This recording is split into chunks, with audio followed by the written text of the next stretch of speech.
Welcome to rSlash, Am I the Butthole, where someone sexually harasses a grieving widow. Am I the butthole for filing a report against my late husband's colleague and getting him fired? My husband, who's 33, passed away 3 weeks ago. He used to work for this company for 4 years. He knew lots of people and made many friends there. For days, I kept getting texts from his colleague, Ted. I don't know Ted personally, and I have no idea how he even got my number. When he first texted me, I texted, "Where did you get my number?" And he replied saying that he got it from my husband. At first, I felt annoyed, but then I started getting flirty texts from him. They started getting more and more inappropriate. I warned him to stop, but he sent me a dick pic one night at 3 a.m. and he asked if I needed company since I know that you're lonely. I was so appalled and enraged that I couldn't even sleep that night. I waited till the early morning to go to his company, straight to his boss, and I filed a report against him after explaining in detail about his behavior. He ended up getting fired because the other colleagues said that he did me and my husband wrong, and he disrespected his memory. He started arguing about how low what I did was, coming to his works in hopes of ruining his livelihood. He kept saying that it was between him and I, and his workplace had nothing to do with this. But I told him that the only way that I even know who he is that he's my husband's colleague. He and one of his friends said that I was aiming to get him fired and that he did nothing wrong, and I could have talked it out with him instead. My mom called him a piece of garbage for doing this to my husband and me. But she also said that he had a point and that I shouldn't come after his livelihood since the guy has a kid to provide for. I feel bad about the whole thing, and now I feel like I made things worse and I acted out of emotions. Oh my god. OP, this guy said that, "Oh, why'd you go to my boss? We could have talked it out." But you did! You did try to talk it out. You told him to stop, and he didn't. So sorry buddy, but you already burned that bridge. And it's not like this is some random guy who you met on the street after your husband died. This guy got your number through work. So he's the one who brought work into this. And coming after sending dick pics to a widow of 3 weeks. Oh my god. Give the lady a chance to mourn. And then, most importantly, let's not forget the really important fact here, which is you didn't fire him. His company fired him. All you did was give them the information. They're the ones who decided, no, we don't want to work with this guy. This guy's a piece of garbage and we don't want to work next to him every day, so we're going to fire him. They made that decision, not you. And okay, you know what? They were like, "Oh, you were trying to get me fired. You came after my job." So what, man? Even if you intentionally did this with the objective of getting this guy fired, so what, man? The guy deserves it. OP, you get 0 out of 5 buttholes. That guy gets 3.5 out of 5 buttholes. Am I the butthole for telling my ex that his lack of money isn't my issue? I'm a 36-year-old woman. I have a 12-year-old daughter, Sadie, with my ex-husband, John, who's 39. We got divorced 5 years ago, and I have primary custody while he sees her 2 weekends a month. Last year, John got married to Amanda, who has sole custody of her kids from a previous marriage. Amanda has 2 little girls who are 10 and 8 years old. Amanda is a stay-at-home mom. Not for any health reasons, she just doesn't want to work, while John works a 9 to 5. He makes enough money to support them, but not enough to live in luxury. I have a much higher paying job. Since it's just me and Sadie, I make sure that she has the best possible life. She goes to a private school, I set up a college fund for her, and she has much better things than most kids, like a phone, clothes, etc. I still manage to raise her to be humble and not take things for granted. And she's one of the hardest working people that I know, always making sure to get good grades and keep her room tidy. Well, the last few times she came back after a weekend at John's place, I noticed that the clothes she was bringing back in her duffel bag were the wrong size and much cheaper and poorer quality than what I usually buy for her. I asked her why that was, and she told me that when she went to her dad's, Amanda takes away her nice clothes and gives them to her kids. Meanwhile, Sadie gets the clothes they buy from Target. I asked Sadie if she wanted her clothes back, but she said that she didn't mind sharing since all of her favorite clothes were kept here. The problem came when I went to pick her up last weekend. I had a business meeting and I couldn't drive her over, so Amanda offered to pick Sadie up from school, which hadn't happened before. When I got there on Sunday, John and Amanda asked me to sit down with them, and when Sadie came to hug me, Amanda sent her to her room quite harshly, saying that her punishment wasn't over yet. I was confused because Sadie very rarely misbehaves. They sat me down in the kitchen and said that it was unfair for Sadie to be going to a private school while her kids go to a public one. So they decided that Sadie would be pulled out of private school and put in the same school as their girls. They also said that I should keep up Sadie's punishment because when they told her this, she blew up at them, told them that it wasn't fair, and yelled that Amanda and her kids weren't even her real family, that all they did was steal from her. I told them in no uncertain terms to f*** off. I would not be pulling my child from a school that she likes away from her friends because they can't afford it. I told them they could easily make as much money as me if Amanda started working in her field because she has the qualifications and the job market is very good. I told them that their money problems aren't my issue. And if Sadie's items get stolen again or if they try to pull her out of school, I will be taking this to court. They've been blowing up my phone ever since, calling me a selfish butthole. And after telling the story to a friend, he told me that I was rubbing my success in their face, but I still feel like I didn't do anything wrong. Still, am I the butthole? Alright, let me just say that I have absolutely nothing against stay-at-home moms. My wife is a stay-at-home mom, so completely no judgment to anyone if you're a stay-at-home mom. 0% judgment from me. Now, that being said, if you choose to be a stay-at-home mom, that means you have to live with the consequences. One of the consequences is you're going to have a lower income, naturally.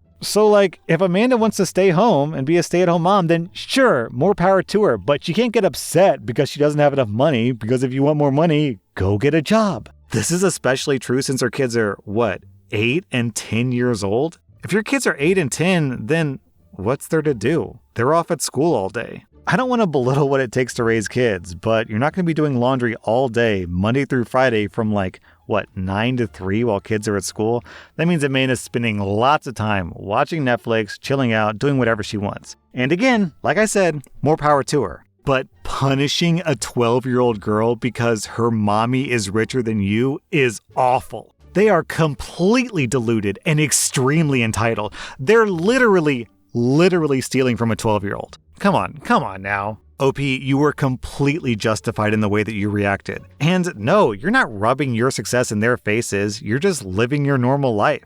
OP, you get 0 out of 5 buttholes. Amanda and John get 3 out of 5 buttholes. You know, if anything, OP, I've got to give you props. For real, most 12-year-olds, if someone stole something that belonged to them, like their clothes or their toys or their possessions, they'd be extremely upset. But a 12-year-old girl showing grace and understanding and giving away her clothes to her step-siblings, that's so mature for a 12-year-old. Honestly, OP, keep it up. Sounds like you're doing an amazing job. 0 out of 5 buttholes for you and for Sadie. Am I the butthole for not caring for a child that I said that I wouldn't care for? I'm a 28-year-old woman who's child-free. I don't even really like kids. My 23-year-old sister, Amber, has a kid, and because we're a pretty close-knit family, she's pretty used to everyone pitching in to help. She said she was going out for a few hours and was stopping at my house to pick up a package delivered to me by mistake. When Amber got to my house, she put her kid down and said, "Thanks for watching him, by the way." I asked her what she was talking about, and she said she was thanking me for watching her kid as well. I said that I never agreed to that, and I was not okay with that, but she said, "We're sisters, family helps family," and ended up leaving. So I didn't. I left the kid right in my entryway where Amber left him and just went about my day. I didn't leave the house or anything, but I said that I'm not a babysitter, so I wasn't one. Well, Amber got mad at me when she came back 4 hours later and the kid had a full diaper and was crying when he saw her.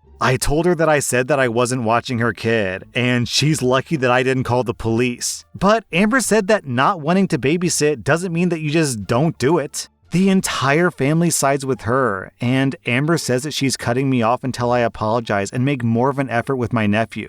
I've gotten nasty messages from relatives galore, and the only one who doesn't think me a raging B-word is my dad, who doesn't get involved in the family drama. I do love my sister, and I understand that family is family, but am I really the butthole for not doing a job that I expressly said that I don't want? Alright, OP.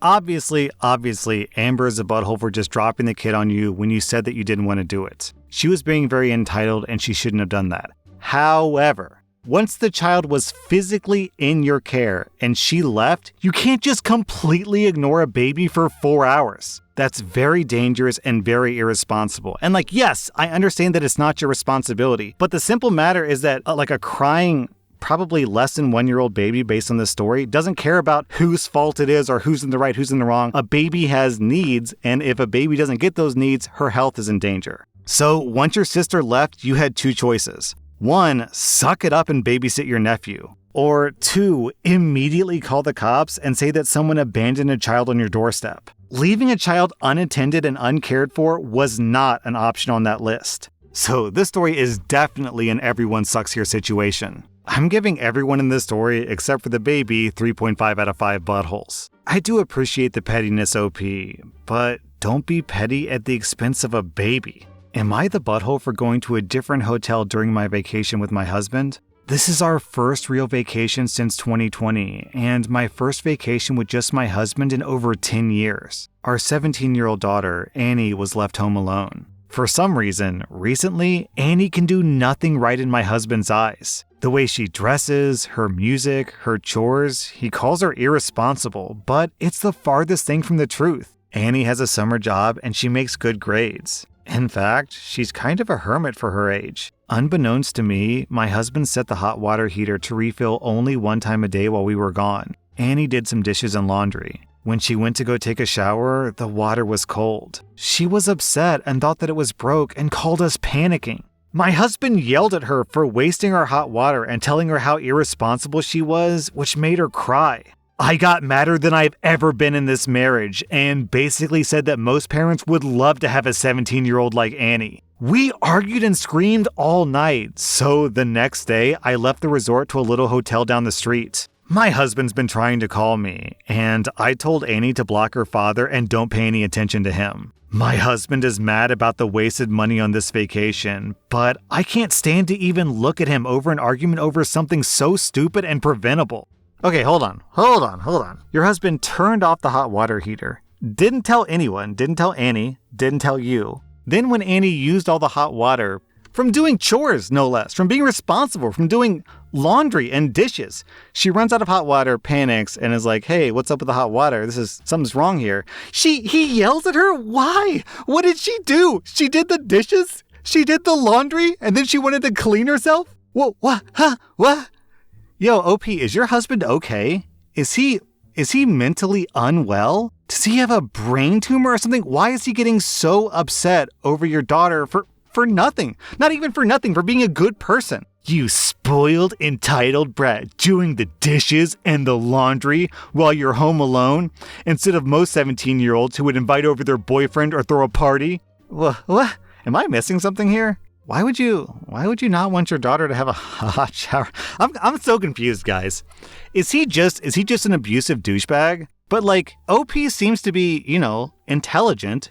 She's sticking up for her daughter. So this doesn't seem like, systemic abuse that's been happening for years and years, and OP's just used to it, or she's a bad person and she doesn't care. She seems to actually care. So why is he getting abusive out of nowhere? I don't know. Something's going on here. Does this person have a post history? This is very suspicious. What do you guys think? I feel like I'm missing something important here. Is he on drugs? Does he have a brain tumor that's affecting his behavior? What's wrong here? Oh, okay. All right. Down in the comments, we've got some information, you guys. Because hold on to your butts, it's about to get political. When someone asks how long this behavior has been going on, OP says, the past few years since 2020. He's been spending a lot of time on social media. He'll complain about Generation Z all the time. My daughter and I normally brush him off, but the last few months, it's been crazy. He was also pissed because one of my daughter's favorite shows is Umbrella Academy, and he keeps going on and on about Elliot Page. Who cares if Elliot Page is out there living his best life?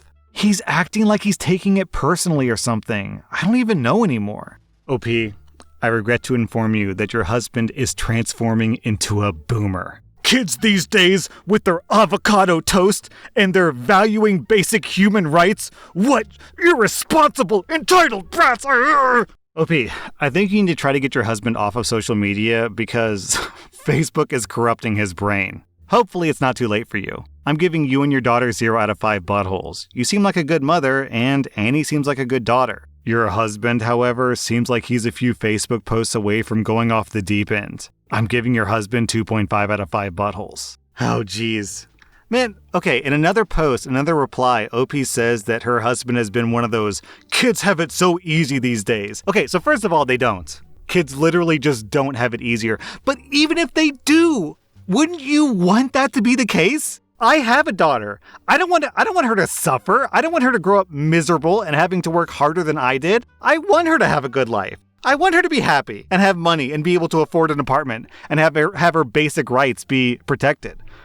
Why would you want kids to have it hard this day? Why?